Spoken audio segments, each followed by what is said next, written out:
Receiving every item in a video game is kind of a gift, as well as a curse, as well as an achievement, as well as a bummer. If you think about it, if you go to play a Call of Duty game and you've already hit max prestige, and you have all of the weapons unlocked, you're kind of out of things to play for. Maybe there's a camo or something you haven't unlocked yet, but that's about it. Call of Duty's response to this was adding weapons in post more and more. And at first, I thought that was a great idea during Black Ops 2, and then Ghosts. Having weapons added in post was pretty cool, and it's gotten a little bit crazy now. Think about it, with Advanced Warfare, Black Ops 3, and Infinite Warfare, and Modern Warfare Remastered, there are tons of weapons and weapon variants that you just might never have gotten. Infinite Warfare is arguably the best supply drop system to date, and the most giving, but there are still variants in that game that I couldn't have afforded or earned unless I played way too much Infinite Warfare. Luckily, all other DLC weapons were just given to Season Pass holders or given to everybody as a challenge to complete to unlock it. A direct challenge that unlocks a gun. What a novel idea. But in Black Ops 3, Advanced Warfare, and Modern Warfare Remastered, there are tons of weapons that you just kinda have to hope for or grind a ridiculous amount of time to get.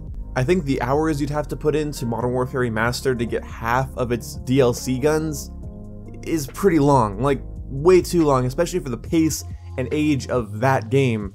It's insanely long. And it was pretty stingy with how it dealt with depot credits, which is kind of annoying for a slower paced Call of Duty game that has a ton of weapons added into it.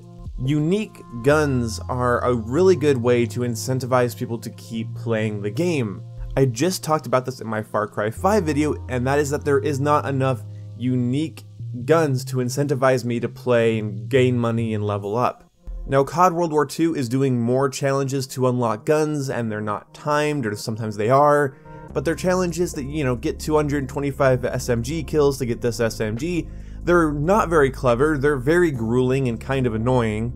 Like, complete 150 matches, or complete 50 matches, or get 225 kills. Like, it's not creative, and it's just kind of a grind. It's just time. It's just another thing I had to put time into. Which would be fine if I was a COD player, but I'm not a COD player. I'm an FPS player that happens to play COD. So, guess what, Sledgehammer? I don't have 6 hours out of every day, or like 20 hours out of every week to give to you. I just don't.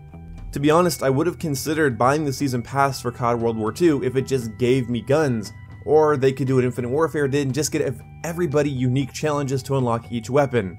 But it is weird to me that now it's just not even a weird thing to have such crazy long grind times, RNG, and other weird means to get you content that you just might never get. You're playing a game that is full of stuff you may never earn, and some of it is unique, interesting, nostalgic weapons. I was so happy when I saw that the M16 was added to Black Ops 3 for about 4 seconds until I realized I'll never earn it, because it would take so long and those supply drops are so saturated. There are people that spent 80 to 100 bucks trying to get the M16 or the Galil and just never got it. That would have been content that kept me playing, but instead it just looked like another mountain to climb, and Call of Duty is only around for a year at a time. It doesn't really need to be creating this many mountains. It's great for COD players and super COD enthusiasts, like the ones that just play COD all day. They don't go into other games, they don't play other things, they grind Call of Duty, they go for max prestige, they go for all the camos. I used to be more like that, but now that I'm not, I'm realizing this is just a lot of excruciating mountains to climb. And even with Advanced Warfare and Black Ops 3, games that I got to max prestige, and I got to max prestige level 200 something in Black Ops 3, and I played enough to get the Dark Matter camo, or the Into the Void camo, I don't remember what it was specifically called, but the big camo at the end of it. And I did the same thing in Advanced Warfare. I got to prestige 30 and got all of the camos, and yet those games are full of guns I just will never have. Interesting, fun, nostalgic, unique weapons that I just can't play with.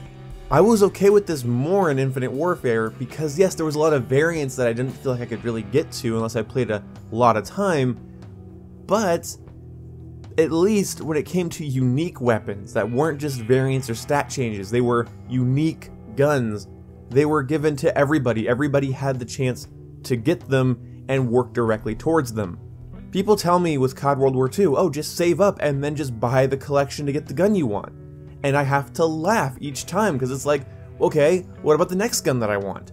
What about the next gun? I did some math on it. It'd be like weeks of playtime to get just like 3 or 4 of the guns that I want.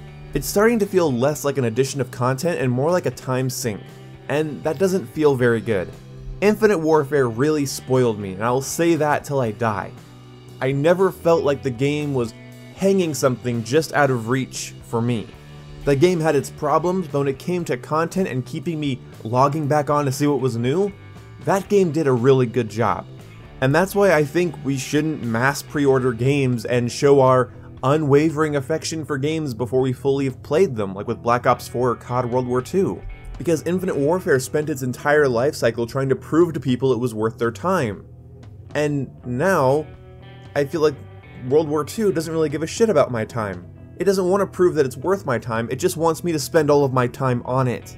So, let's just take a list of all of the games, or first-person shooters specifically, that we play that are full of RNG content that we don't have, and we just kind of play like 9/10ths of the game. There's like a whole 10th of the game kind of just out of reach. You can never really have the full arsenal, the full experience.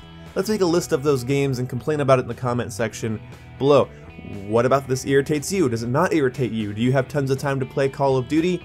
Or are you gonna lie to me and tell me you barely play Call of Duty and have all of the guns in all of those games? I don't know what your problem is. Yeah, I know you're lying. I've seen you guys in my comment section before. I barely play and I have everything. Bullshit you do. They've added too many things. Advanced Warfare at least had like its whole life cycle to add as much crap as it's added, whereas World War II is almost caught up to Advanced Warfare and we're not even at the summer yet, so it's a little bit overwhelming to people that want new things to play with but don't have 25 to 26 to 30 hours a week to play COD. See you when I see you guys. Goodbye.